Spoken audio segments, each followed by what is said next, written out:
ಶಾಸಕ ಯತ್ನಾಳ್ ಅವರು ಆ ಸವಾಲನ್ನ ಸ್ವೀಕಾರ ಮಾಡಿದ್ದಾರೆ. ಶಿವಾನಂದ ಪಾಟೀಲ್ ಶುಕ್ರವಾರದೊಳಗೆ ರಾಜೀನಾಮೆ ಕೊಡುವಂತೆ ಯತ್ನಾಳ್ ಸವಾಲನ್ನ ಹಾಕಿದ್ರು. ಇವತ್ತೇ ರಾಜೀನಾಮೆ ಕೊಟ್ಟಿದ್ದಾರೆ. ಬಸವನ ಬಾಗೇವಾಡಿ ಕ್ಷೇತ್ರಕ್ಕೆ ರಾಜೀನಾಮೆ ಕೊಡ್ಲಿ, ಮತ್ತೆ ಎಲೆಕ್ಷನ್ಗೆ ನಿಲ್ಲಿ ಅಂತ ಹೇಳಿದ್ರು. ಸ್ಪೀಕರ್ ಅವರ ರಾಜೀನಾಮೆ ಅಂಗೀಕರಿಸಲಿ. ಅವರು ವಿಜಯಪುರಕ್ಕೆ ಬಂದು ಸ್ಪರ್ಧಿಸೋದಲ್ಲ, ಬಾಗೇವಾಡಿಲೇ ಸ್ಪರ್ಧೆ ಮಾಡಲಿ ಅಂತ. ನಾನೇ ಅವರ ಕ್ಷೇತ್ರಕ್ಕೆ ಹೋಗಿ ಸ್ಪರ್ಧೆ ಮಾಡ್ತೀನಿ ಅಂತ ಶಿವಾನಂದ ಪಾಟೀಲ್ ಅವರು ಮತ್ತೊಂದು ಕಡೆ ಇವತ್ತು ಸ್ಪಷ್ಟನೆ ಕೊಟ್ಟಿರೋದು. ರಾಜೀನಾಮೆ ಕೊಟ್ಟು ಶಿವಾನಂದ ಪಾಟೀಲ್ಗೆ ಸವಾಲ್ ಹಾಕಿದಂತ ಯತ್ನಾಳ್ ಅವರ ಸವಾಲನ್ನ ಸ್ವೀಕಾರ ಮಾಡಿದ್ದಾರೆ ಶಿವಾನಂದ ಪಾಟೀಲ್. ಇವತ್ತು ರಾಜೀನಾಮೆ ಪತ್ರವನ್ನು ಕೂಡ ಸ್ಪೀಕರ್ ಯುಟಿ ಖಾದರ್ ಅವರಿಗೆ ಸಲ್ಲಿಕೆ ಮಾಡಿದ್ದಾರೆ. ಇದರಲ್ಲಿ ಒಂದು ಮುಖ್ಯವಾದ ಅಂಶವನ್ನ ಉಲ್ಲೇಖ ಮಾಡಿದ್ದಾರೆ. ಶಾಸಕ ಯತ್ನಾಳ್ ಅವರು ರಾಜೀನಾಮೆ ಕೊಡೋದಕ್ಕೆ ಬಂದ ಮೇಲೆ, ಅವ್ರು ರಾಜೀನಾಮೆ ಕೊಟ್ಟ ಮೇಲೆ ನನ್ನ ರಾಜೀನಾಮೆ ಪತ್ರ ಅಂಗೀಕಾರ ಆಗಲಿ ಅನ್ನುವಂಥ ಅಂಶವನ್ನು ಕೂಡ ಮೆನ್ಷನ್ ಮಾಡಿದ್ದಾರೆ.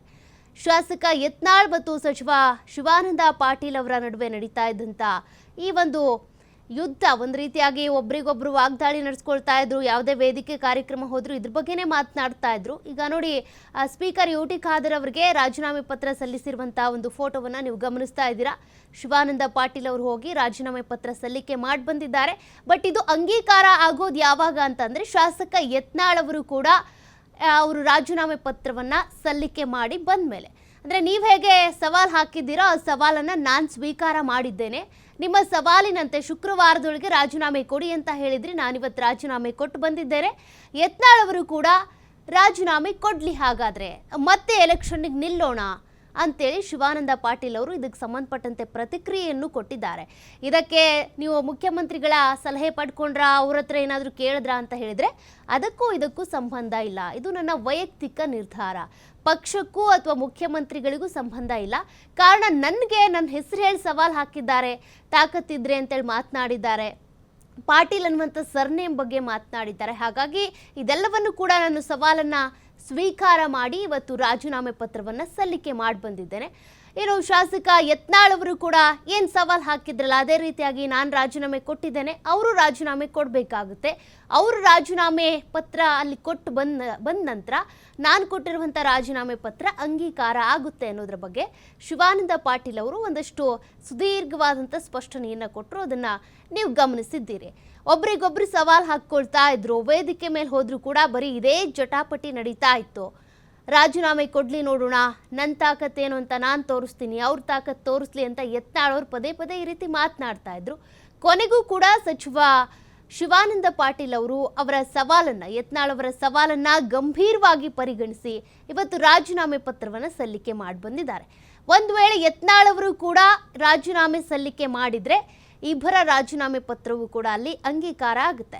ಸ್ಪೀಕರ್ ಯುಟಿ ಖಾದರ್ ಅವರಿಗೆ ಸದ್ಯ ಶಿವಾನಂದ ಪಾಟೀಲ್ ಅವರು ತಮ್ಮ ಶಾಸಕ ಸ್ಥಾನಕ್ಕೆ ರಾಜೀನಾಮೆ ಕೊಟ್ಟಿರುವಂತಹ ಆ ಫೋಟೋವನ್ನು ನೀವು ಗಮನಿಸ್ತಾ ಇದ್ದೀರಾ.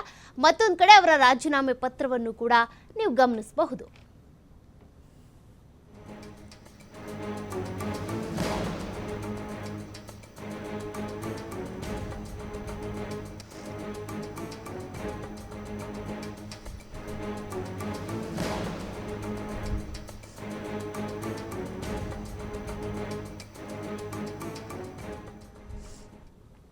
ನೋಡಿ, ಈಗಾಗಲೇ ಆ ರಾಜೀನಾಮೆ ಪತ್ರದಲ್ಲಿ ಸಚಿವ ಶಿವಾನಂದ ಪಾಟೀಲ್ ಅವರು ಒಂದು ಅಂಶವನ್ನು ಉಲ್ಲೇಖ ಮಾಡಿದ್ದಾರೆ. ಶಾಸಕ ಯತ್ನಾಳ್ ಅವರು ರಾಜೀನಾಮೆ ಕೊಟ್ಟರೆ ನನ್ನ ರಾಜೀನಾಮೆಯನ್ನು ಅಂಗೀಕರಿಸಿ. ರಾಜೀನಾಮೆ ಪತ್ರದಲ್ಲಿ ಶಿವಾನಂದ ಪಾಟೀಲ್ ಅವರು ಈ ರೀತಿ ಉಲ್ಲೇಖ ಮಾಡಿರೋದು. ಶಾಸಕ ಯತ್ನಾಳ್ ಸವಾಲನ್ನ ಸ್ವೀಕರಿಸಿದ್ದೇನೆ ನಾನು ಅಂತೇಳಿ ಹೇಳಿದ್ದಾರೆ. ರಾಜೀನಾಮೆ ನೀಡಿ ತಮ್ಮ ವಿರುದ್ಧ ಸ್ಪರ್ಧೆಗೆ ಸವಾಲೇನು ಹಾಕಿದ್ರಲ್ಲ ಶಾಸಕ ಯತ್ನಾಳ್ ಅವರು, ಅದಕ್ಕೆ ಉತ್ತರವನ್ನ ಕೊಟ್ಟಿದ್ದಾರೆ ಶಿವಾನಂದ ಪಾಟೀಲ್. ಶಿವಾನಂದ ಪಾಟೀಲ್ಗೆ ಈಗಾಗಲೇ ಶಾಸಕ ಯತ್ನಾಳ್ ಸವಾಲ್ ಹಾಕಿದ್ರು. ಶಿವಾನಂದ ಪಾಟೀಲರು ನಿಜವಾಗಲೂ ಸವಾಲನ್ನು ಸ್ವೀಕಾರ ಮಾಡಿ ಅವ್ರಿಗೆ ಮಾಡಿದರೆ ಈಗ ಹೋಗಿ ರಾಜೀನಾಮೆ ಕೊಡಲಿ ಯತ್ನಾಳ್ ಅವರು. ಸಹಜ ಅಲ್ಲ, ಅವ್ರು ಹೇಳಿದ್ರಲ್ಲ, ಆ ರೀತಿ ಮಾತಾಡಬಾರ್ದು, ಒಳ್ಳೇದಲ್ಲ. ನಾವು ಅದು ಆ ರೀತಿ ಅಪ್ಪು ಹುಟ್ಟಿದ್ದೆ ಅಮ್ಮ ಹುಟ್ಟಿದ್ದೆ ಅದೆಲ್ಲ ಒಂದು ಸಂಸ್ಕಾರ ಇರಬೇಕು. ಆ ರೀತಿ ಮಾತಾಡೋದು ಒಳ್ಳೇದಲ್ಲ ಅಂತ ನನ್ನ ವೈಯಕ್ತಿಕ ಅಭಿಪ್ರಾಯ. ನಿಜವಾಗ್ಲೂ ಮತ್ತೆ ಈಗ ಅವ್ರು ಹೇಳಿದ್ರಲ್ಲ, ಅವ್ರು ಮಾಡಲಿ. ಅವರೇ ಹೇಳಿದ್ದಲ್ಲ, ನಾವು ಹೇಳಿದ್ದೇನಲ್ಲ. ಏನೇ ಶಿವಾನಂದ ಪಾಟೀಲ್ ಏನು ಹೇಳಿಲ್ಲ, ಯತ್ನಾಳರು ಹೇಳಿದ್ರಲ್ಲ, ಸವಾಲು ಸ್ವೀಕಾರ ಮಾಡಲಿ. ಅಲ್ಲ, ಬಿ ಜೆ ಪಿಯಿಂದ ರಾಜೀನಾಮೆ ಅದು ಮಾಡೋದಂತ ಅವಶ್ಯಕತೆ ಇಲ್ಲ.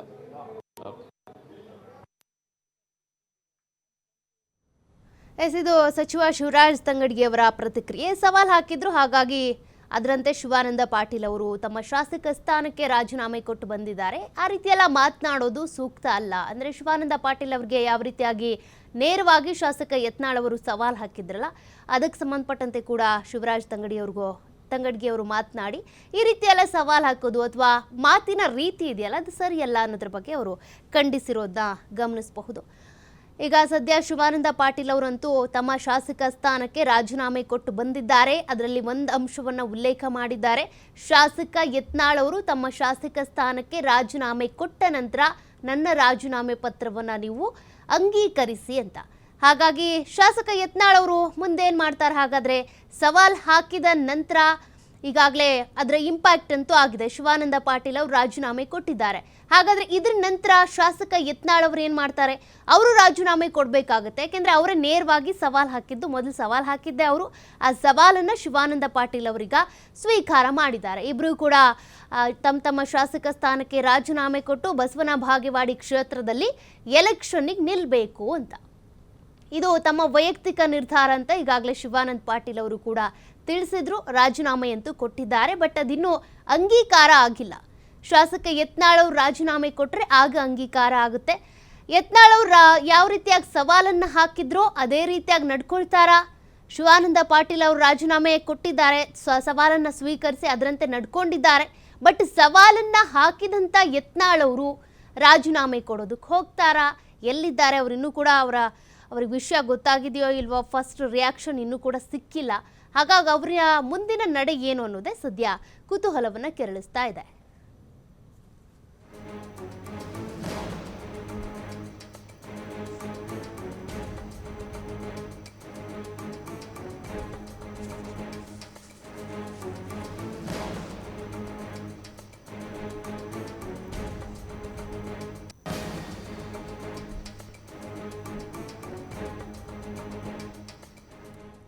ಮತ್ತಷ್ಟು ಡೀಟೇಲ್ಸ್ ಕೊಡ್ತಾರೆ ಪ್ರತಿನಿಧಿ ಶಿವಕುಮಾರ್. ಈಗಾಗಲೇ ಶಿವಾನಂದ ಪಾಟೀಲ್ ಅವರಂತೂ ತಮ್ಮ ಶಾಸಕ ಸ್ಥಾನಕ್ಕೆ ರಾಜೀನಾಮೆ ಪತ್ರವನ್ನು ಕೊಟ್ಟು ಬಂದಿದ್ದಾರೆ. ಬಟ್ ಅದಿನ್ನೂ ಅಂಗೀಕಾರ ಆಗಲ್ಲ. ಕಾರಣ ಯತ್ನಾಳ್ ಅವರು ರಾಜೀನಾಮೆ ಕೊಟ್ಟ ತಕ್ಷಣ ನೀವು ಅಂಗೀಕಾರ ಮಾಡಿ ಅಂತ ಹೇಳಿದ್ದಾರೆ. ಬಟ್ ಯತ್ನಾಳ್ ಅವರ ಮುಂದಿನ ನಡೆ ಏನು ಅಂತ? ಶೌಕ್ಯ, ಇದು ಬಿಜಾಪುರದ ರಾಜಕೀಯ ಅಂತಾನೆ ಹೇಳ್ಬೇಕಾಗತ್ತೆ. ಯಾಕೆಂದ್ರೆ ಅಲ್ಲಿ ಯತ್ನಾಳ್ ಇರ್ಬೋದು, ಶಿವಾನಂದ ಪಾಟೀಲ್ ಹಾಗೆ ಎಂ ಬಿ ಪಾಟೀಲ್, ಈ ಮೂವರ ನಡುವೆ ಕಿಕ್ಕಾಟ ಬಹಳ ಹಿಂದಿನಿಂದಲೂ ಕೂಡ ಇದೆ. ಹಾಗಾಗಿ ಯತ್ನಾಳ್ ಅವರು ಏಕವಚನದಲ್ಲೇ ಶಿವಾನಂದ ಪಾಟೀಲ್ ಅವರ ವಿರುದ್ಧವಾಗಿ ಆಕ್ರೋಶವನ್ನ ಮೊನ್ನೆ ಪ್ರತಿಭಟನೆ ಸಂದರ್ಭದಲ್ಲಿ ಹಾಕಿದ್ರು. ಶಿವಾನಂದ ಪಾಟೀಲ್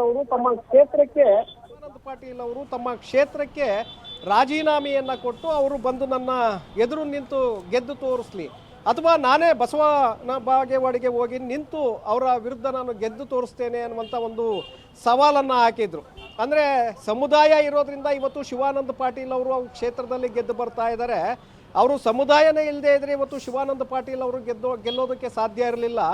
ಈಗ ಅವರು ಏನಾದರೂ ಆ ಸಮುದಾಯವನ್ನು ಹೆದರಾಕೊಂಡಿದ್ದಾರಲ್ಲ, ಈಗ ಗೆದ್ದು ತೋರಿಸ್ಲಿ ಅಂತೇಳಿ ಸವಾಲನ್ನು ಹಾಕಿದ್ದು. ಸೊ ಹಾಗಾಗಿ ಈಗ ಶಿವಾನಂದ ಪಾಟೀಲ್ರು ಕೂಡ ಇವತ್ತು ವಿಧಾನಸೌಧದಲ್ಲಿ ಸ್ಪೀಕರ್ ಯು ಟಿ ಖಾದರ್ ಅವರನ್ನ ಭೇಟಿ ಮಾಡಿದ್ದಾರೆ. ಯು ಟಿ ಖಾದರ್ ಅವರಿಗೆ ರಾಜೀನಾಮೆ ಪತ್ರವನ್ನು ಕೊಟ್ಟಿದ್ದಾರೆ. ತಮ್ಮ ಶಾಸಕರ ಸ್ಥಾನಕ್ಕೆ ನಾನು ರಾಜೀನಾಮೆಯನ್ನು ಕೊಡ್ತಾ ಇದ್ದೇನೆ. ಬಸವನಗೌಡ ಪಾಟೀಲ್ ಯತ್ನಾಳ್ ಅವರು ಈ ರೀತಿಯಾದಂಥ ಒಂದು ಸವಾಲನ್ನು ಹಾಕಿದ್ರು. ಅದರಲ್ಲೂ ಶುಕ್ರವಾರದ ಒಳಗಡೆ ನೀವು ಈ ನನ್ನ ಸವಾಲನ್ನು ತೀರಿಸಬೇಕು ಅಂತೇಳಿ ಹೇಳಿದರು. ಹಾಗಾಗಿ ನಾನು ರಾಜೀನಾಮೆಯನ್ನು ಕೊಡ್ತಾ ಇದ್ದೇನೆ, ನನ್ನ ರಾಜೀನಾಮೆಯನ್ನು ನೀವು ತೆಗೆದುಕೊಳ್ಳಿ. ಆದರೆ ಯತ್ನಾಳ್ ಅವರು ರಾಜೀನಾಮೆಯನ್ನು ಯಾವಾಗ ಅಂಗೀಕಾರ ಮಾಡ್ತೀರಿ ಆಗ ಈ ನನ್ನ ರಾಜೀನಾಮೆಯನ್ನು ಕೂಡ ನೀವು ಅಂಗೀಕಾರ ಮಾಡಬೇಕು ಅನ್ನುವಂಥ ಒಂದು ಒತ್ತಡವನ್ನು ಸ್ಪೀಕರ್ ಯು ಟಿ ಖಾದರ್ ಅವ್ರಿಗೆ ಹಾಕಿದ್ದಾರೆ. ಈಗ ಯತ್ನಾಳ್ ಅವರ ಸರದಿ ಶಿವಾನಂದ ಪಾಟೀಲರು ತಮ್ಮ ಮೇಲೆ ಏನು ಸವಾಲನ್ನು ಹಾಕಿದ್ರು ಯತ್ನಾಳು, ಅದಕ್ಕೆ ಪೂರಕವಾಗಿ ರಾಜೀನಾಮೆಯನ್ನು ಕೊಟ್ಟಿದ್ದಾರೆ. ಈಗ ಯತ್ನಾಳ್ ಅವರು ಯಾವ ನಿರ್ಧಾರವನ್ನು ತೆಗೆದುಕೊಳ್ತಾರೆ ನೋಡಬೇಕಾಗತ್ತೆ. ಯಾಕೆಂದರೆ ಈಗಾಗಲೇ BJP ಪಕ್ಷದಿಂದ ಅವರನ್ನು ಉಚ್ಚಾಟನೆ ಮಾಡಲಾಗಿದೆ. ಆದರೆ ಉಚ್ಚಾಟನೆ ಮಾಡಿದರೂ ಕೂಡ ಅವರು ಶಾಸಕರಾಗಿ ಈಗ ಮುಂದುವರೆದಿದ್ದಾರೆ. ಹಾಗಾಗಿ ಯತ್ನಾಳ್ ಅವರು ವಿಜಯಪುರದ ವಿಧಾನಸಭಾ ಕ್ಷೇತ್ರದ ಶಾಸಕ ಸ್ಥಾನಕ್ಕೆ ರಾಜೀನಾಮೆಯನ್ನು ಕೊಡ್ತಾರಾ ಅನ್ನುವಂಥದ್ದು ಇಲ್ಲಿ ಬಹಳ ಮುಖ್ಯವಾಗಿ ಎದ್ದಿರುವಂತಹ ಪ್ರಶ್ನೆ. ಯಾಕೆಂದರೆ ಶಿವಾನಂದ ಪಾಟೀಲ್ರಿಗೆ ಕೊಟ್ಟಿರುವಂತಹ ಸವಾಲೇನಿತ್ತು ಅದನ್ನು ಈಗ ಅವರು ಅಕ್ಸೆಪ್ಟ್ ಮಾಡಿದ್ದಾರೆ, ಅದಕ್ಕೆ ರಾಜೀನಾಮೆಯನ್ನು ಕೊಟ್ಟಿದ್ದಾರೆ. ಯತ್ನಾಳ್ ಅವರು ಕೂಡ ಅದೇ ರೀತಿಯಾಗಿ ರಾಜೀನಾಮೆಯನ್ನು ಕೊಟ್ಟರೆ ಆಗ ಒಪ್ಪಬಹುದು ಇದನ್ನು. ಹೌದಪ್ಪ, ಸವಾಲನ್ನು ಹಾಕಿದ್ರು, ಹಾಗಾಗಿ ಶಿವಾನಂದ ಪಾಟೀಲರು ಕೊಟ್ಟಿದ್ದಾರೆ. ಈಗ ಶಿವಾನಂದ ಪಾಟೀಲರು ಹೇಳಿದ ಹಾಗೆ ಯತ್ನಾಳ್ ಅವರು ಕೂಡ ರಾಜೀನಾಮೆಯನ್ನು ಕೊಡಬೇಕು ಅನ್ನುವಂಥದ್ದು, ರಾಜೀನಾಮೆಯನ್ನು ಯತ್ನಾಳ್ ಅವರು ಕೂಡ ಕೊಟ್ಟಿದ್ದಾರೆ ಅಂತೇಳಿ ಅವ್ರು ಕೊಟ್ಟ ನಂತರದಲ್ಲಿ ಅದು ಕನ್ಫರ್ಮ್ ಆಗುತ್ತೆ. ಸೊ ಅಲ್ಲಿಯವರೆಗೆ ಇದೇನಾಗುತ್ತೆ ಅಂದರೆ ರಾಜಕೀಯ ಜಿದ್ದಾಜಿದ್ದಿ ಮತ್ತು ಸ್ಥಳೀಯ ಮಟ್ಟದಲ್ಲಿ ವಿಜಯಪುರದ ರಾಜಕಾರಣದಲ್ಲಿ ಏನೆಲ್ಲ ವೈಯಕ್ತಿಕ ದ್ವೇಷಗಳು ನಡೀತಾ ಇದೆ ಇದರ ಬಗ್ಗೆ ಅಷ್ಟೇ ಅದು ಚರ್ಚೆ ಆಗತ್ತೆ. ಆದರೆ ಇದನ್ನು ಯಾವ ರೀತಿಯಾಗಿ ಅಕ್ಸೆಪ್ಟ್ ಮಾಡ್ತಾರೆ ಯತ್ನಾಳ್ ಅವರು ಅನ್ನುವಂಥದ್ದನ್ನು ನೋಡಬೇಕಾಗತ್ತೆ. ಯತ್ನಾಳ್ ಅವರು ಕೂಡ ತಮ್ಮ ಸವಾಲು ಮಾತಿಗೆ ನಿಷ್ಠೆಯನ್ನು ಇಟ್ಕೊಂಡು ರಾಜೀನಾಮೆಯನ್ನು ಶಾಸಕ ಸ್ಥಾನಕ್ಕೆ ಕೊಟ್ಟಿದ್ದೆ ಆದರೆ ಆಗ ಅದು ಒಂದು ರೀತಿ ಶಿವಾನಂದ ಪಾಟೀಲರಿಗೆ ಸೆಡ್ಡು ಹೊಡೆದಂತಾಗತ್ತೆ.